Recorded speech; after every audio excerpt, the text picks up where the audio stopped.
Welcome to Fixit365, the smart and seamless way to manage IT support and service requests, fully integrated with Microsoft 365 and Teams. In this quick guide, we'll show you how easy it is to submit a new ticket. To get started, open Fixit365 from Microsoft Teams or your web browser. The clean and intuitive interface makes it easy to navigate.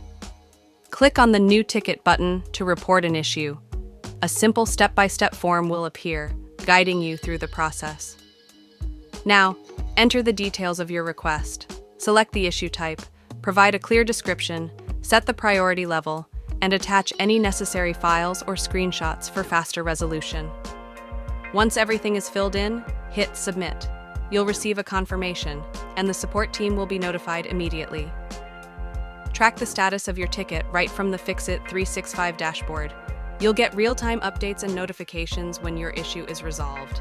Submitting a ticket has never been easier with Fixit365. Contact us today to learn more about the solution or book a demo.